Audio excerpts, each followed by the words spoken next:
Le livre de la méditation et de la vie, Krishnamurti, 28 février. Penser engendre l'effort. Comment puis-je rester libre de toute mauvaise pensée et de toute pensée vagabonde ? Mais le penseur existe-t-il isolément de la pensée, isolément du mal, des pensées qui s'égarent ? Je vous en prie, observez votre propre esprit. Selon nous, il y a le je, le moi qui dit « Tiens, voilà une pensée vagabonde » ou « C'est mal » ou « Je dois contrôler cette pensée » ou encore « Je dois garder cette pensée ».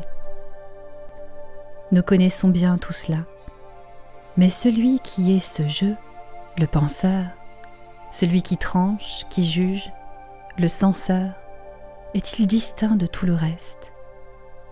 Le je est-il distinct de la pensée ? Est-il différent de la pensée, de l'envie, du mal ?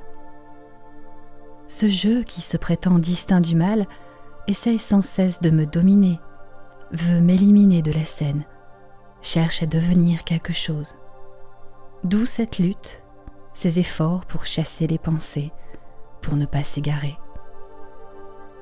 C'est nous qui, par le processus même de la pensée, avons créé ce problème de l'effort. Est-ce que vous suivez ? Alors vous engendrez la discipline, la prise de contrôle de la pensée, le je contrôlant telle pensée qui n'est pas jugée bonne, le je s'efforçant de devenir non violent et sans jalousie, le je qui veut être ceci, être cela.